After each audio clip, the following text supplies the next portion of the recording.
Hello friends, स्वागत है आपका मेरे यूट्यूब चैनल में। आज हम बात करेंगे आपसे कि अगर आपकी परीक्षा में 1 महीने या उससे भी कम दिन बचे हों तो आपको कौन कौन से वो 5 काम है जो करने चाहिए जिससे आपको एग्ज़ाम में सफलता हाथ लगे।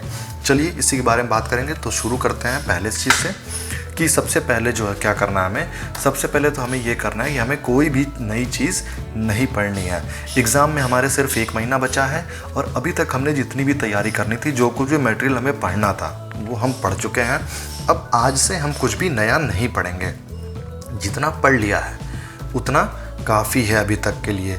ऐसा मैं क्यों कह रहा हूँ? क्योंकि देखिए, आप जितना ही नया पढ़ेंगे उतना ही पुराना भूलेंगे, और हमें पुराना भूलना नहीं है। क्योंकि कई बार क्या होता है कि हम जब एग्ज़ाम देने जाते हैं तो एग्ज़ाम से जस्ट कुछ दिन पहले तक हम पढ़ते ही रहते हैं, और एग्ज़ाम में जाके हमें क्या लगता है कि क्वेश्चन पढ़ते हैं और फिर पता चलता है यार ये तो पढ़ा हुआ था बट ये हमें याद नहीं रहा है, इसका आंसर मुझे भूल गया है, इसका कॉन्सेप्ट मुझे भूल गया है, इसका फॉर्मूला मुझे भूल गया है। ऐसा क्यों होता है? जब हम हमेशा नया ही पढ़ते रहते हैं, पुराना कुछ याद करने की कोशिश ही नहीं करते हैं।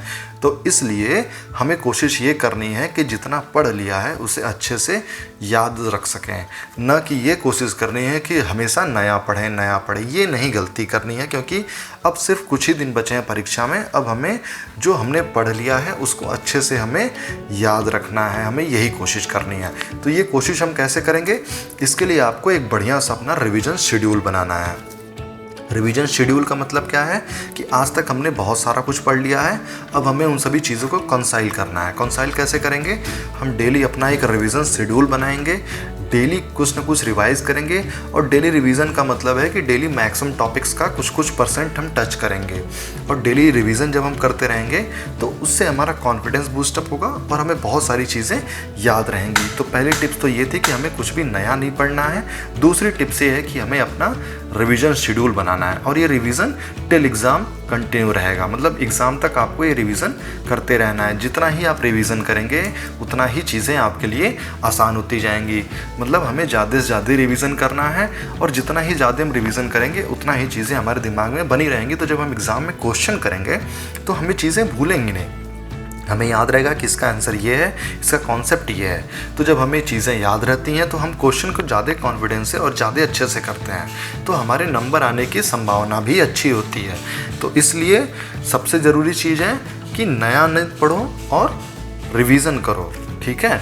अब इसके बाद देखिए क्या करना है हमें। तीसरी जो चीज़ है, जो सबसे ज़रूरी चीज़ है, वो ढेर सारी प्रैक्टिस करनी है। ढेर सारी प्रैक्टिस का मतलब कि हमने जो कुछ पढ़ लिया है उसके ढेर सारे क्वेश्चंस लगाने हैं। ढेर सारे क्वेश्चन लगाएंगे तो चीज़ें हमारी खुद ब खुद रिवाइज भी होती रहेंगी, क्योंकि उससे हमें पता चलता है कि हम क्या भूल गए हैं और हमें क्या याद रह गया है। तो हमने ढेर सारा पढ़ लिया है और ढेर सारा रिवीजन कर लिया है। अब हमें ये पता करना है कि मुझे क्या क्या चीज़ें याद हैं और क्या क्या चीज़ें एक्चुअली में भूल गई हैं। ये मैं कैसे पता करूँगा? तो इसका कोई प्रोग्राम तो होता नहीं है, ना कोई आपको देख के बता सकता है, ये आप खुद ही पता लगा सकते हैं। कैसे? आपको करने हैं क्वेश्चन।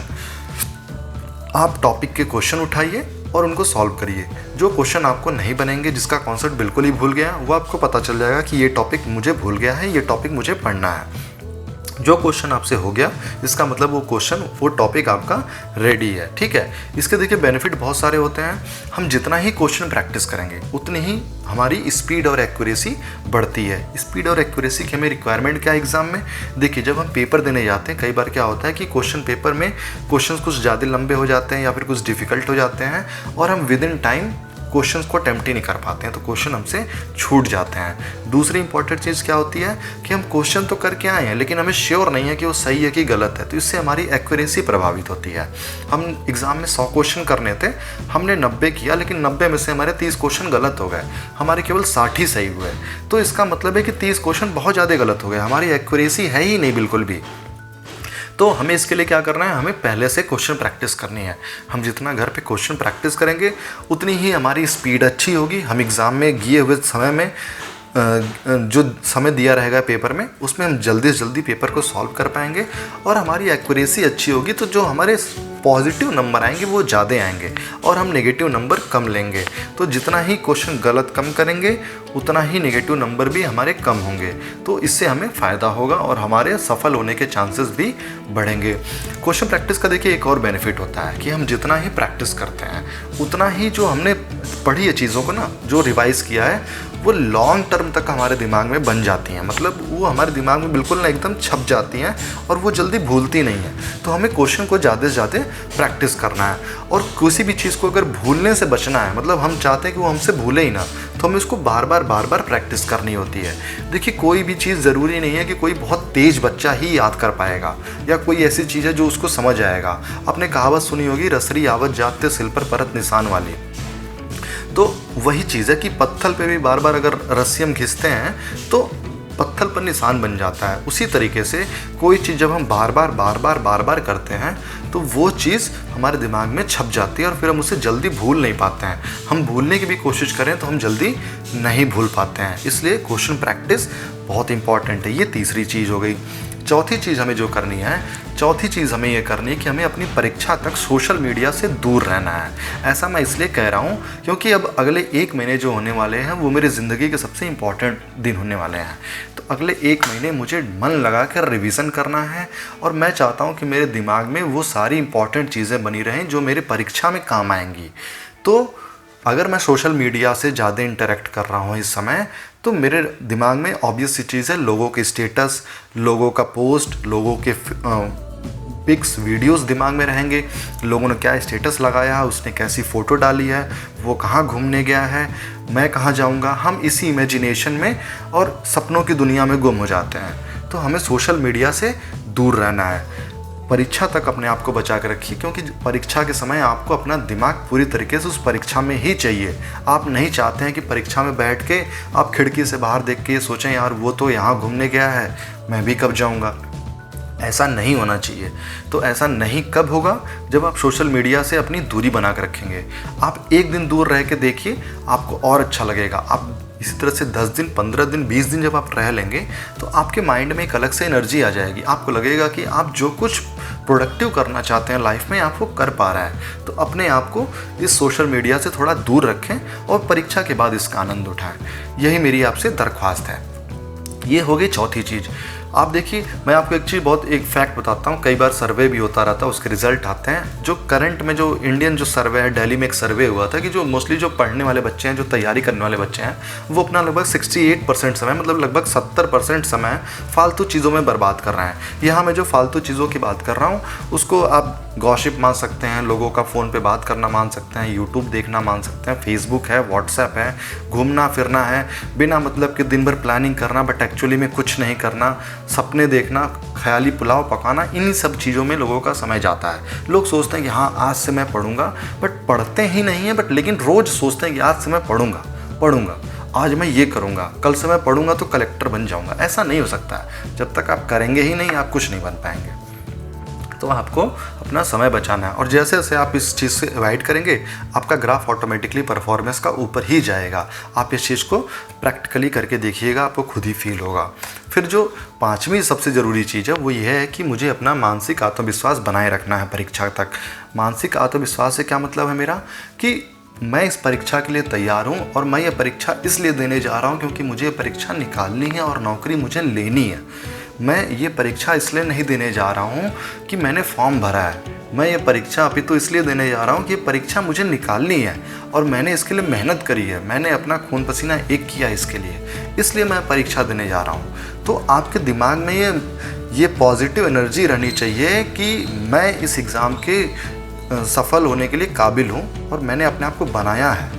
क्यों? क्योंकि आपने पिछले कुछ महीनों से इतनी मेहनत की है, और अगले 1 महीने आप इन सभी चीज़ों को करेंगे। आप बार बार रिवाइज़ कर रहे हैं तो आपको कोई चीज़ भूल नहीं रही है, आप ढेर सारी प्रैक्टिस कर रहे हैं तो आपको और अच्छे से कॉन्सेप्ट आ गया है, आपकी स्पीड अच्छी हो चुकी होगी, आपकी एक्यूरेसी अच्छी हो गई होगी। तो ये सारी चीज़ें एक इंडिकेशन दे रही हैं कि आप जब एग्ज़ाम में पेपर देने जाएंगे तो पेपर करते समय आप डेफिनेटली बाकी लोगों से अच्छा करेंगे। तो ये एक कॉन्फिडेंस है, ये कॉन्फिडेंस आपके अंदर अपने से बिल्डअप होना चाहिए। आपको फीलिंग आनी चाहिए कि हाँ मुझे अच्छा लग रहा है, मैं जब पेपर दे रहा हूँ तो मुझे डिप्रेस नहीं फील हो रहा है, मुझे लग रहा है कि हाँ मैं पेपर देने आया हूँ और मैं पेपर क्रैक करके जाऊँगा। ये फीलिंग जब आएगी तो फिर आपका आत्मविश्वास बनेगा। और ये आत्मविश्वास बनेगा कैसे? देखिए, मैंने अभी आपको 4 चीज़ें समझाई हैं कि बहुत ज़्यादा पढ़िए मत, जितना पढ़ लिया काफ़ी है। रिवीज़न करिए, जैसे जैसे आप रिवीज़न करेंगे आपको कॉन्फिडेंस बनेगा। प्रैक्टिस करेंगे, कॉन्फिडेंस और अच्छा हो जाएगा। जब आप सोशल मीडिया से दूर रहेंगे तो आप डिस्ट्रैक्ट नहीं होंगे, बिना मतलब की उलूल जुलूल बातों में अपने आप को दिमाग को नहीं उलझाएंगे। तो आपका दिमाग बिल्कुल क्लियर रहेगा। आपके सामने एग्ज़ाम है, आप उस पर फोकस रहेंगे तो डेफिनेटली आपके अंदर एक कॉन्फिडेंस डेवलप होगा और ये आत्मविश्वास बनाना काफ़ी आपके लिए आसान होगा। आप जितनी ज़्यादा उलझनों में उलझेंगे ये काम करना बहुत ही मुश्किल हो जाएगा। तो ये 5 वो काम थे जो आपको करने थे। इसके लिए देखिए साथ क्या है, जो सफलता का जो हमारा पथ होता है ना, आप ये जब 5 काम करेंगे, इसको मैंने इसी डायग्राम में बना के रखा है कि सबसे ज़रूरी चीज़ क्या है, समयबद्धता। हमें टाइमली सब काम करना है। जो हमने टाइम बनाया, जो हमने शेड्यूल बनाया है कि हमें इस दिन में ये रिवाइज़ करना है, मुझे उसी दिन उसको करना है, चाहे प्रलय ही क्यों ना आ जाए। ये आपको ध्यान रखना है। आज का काम मुझे कल पे नहीं डालना है। मैं आज 2 घंटा कम सोऊंगा लेकिन आज का काम आज ही करूंगा। उसके साथ साथ अनुशासन। अगर मैंने सोचा है कि मैं व्हाट्सएप नहीं चलाऊंगा तो मुझे नहीं चलाना है, ये ध्यान में होना चाहिए। डिसिप्लिन है। मैंने सोचा है कि आज मुझे ये चैप्टर पढ़ना है और इसमें से सिर्फ इतना ही पढ़ना है, मैं पूरा चैप्टर नहीं पढ़ूंगा, तो ये अपने आप को भी सिर्फ उतना ही पढ़ने के लिए रोकना, ये भी एक तरीके का अनुशासन ही है। और उसके साथ साथ अभ्यास। और जब ये तीनों चीज़ें बार बार आप रोज करेंगे तो आप जाहिर सी बात है आप एक दिन विजेता जरूर बनेंगे। विराट कोहली ने भी एक बार कहा था, जब वो कई कैलेंडर ईयर में नंबर 1 क्रिकेटर बने थे वर्ल्ड के, तो उन्होंने एक बार उनसे किसी जर्नलिस्ट ने पूछा कि आप ये कैसे कर पाते हैं कि आप बराबर एक बढ़िया परफॉर्मेंस देते रहते हैं। तो विराट कोहली ने बहुत सिंपल सी बात बोली। विराट कोहली ने उनसे बोला कि देखिए, मैं रोज़ सुबह उठता हूँ, प्रैक्टिस करता हूँ, एक बढ़िया खाना खाता हूँ, फिर शाम में प्रैक्टिस करता हूँ, रात में सो जाता हूँ, फिर सुबह उठता हूँ, प्रैक्टिस करता हूँ, खाना खाता हूँ, फिर सोता हूँ, फिर प्रैक्टिस करता हूँ, फिर सोता हूँ। तो यही काम बार बार मैं करता रहता हूँ। हालांकि ये बहुत बोरिंग काम है लेकिन इसके रिजल्ट बहुत प्रभावी हैं और बहुत जल्दी मुझे मिलते हैं। तो आपको भी यही काम करना है कि प्रभावी तरीके से काम करना है ताकि रिजल्ट आपको जल्दी से जल्दी मिल सके।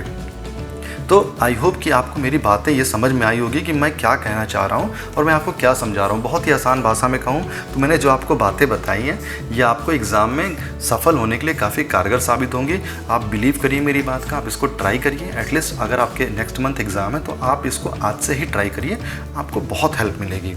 तो आई थिंक कि आज का वीडियो ये आपको समझ में आया होगा बढ़िया से मैं क्या आपको मैसेज कन्वे करना चाह रहा था। तो आई थिंक आप अब इसको फॉलो करेंगे और आप अपने एग्ज़ाम को क्रैक भी करेंगे। चलिए आज के लिए इतना ही।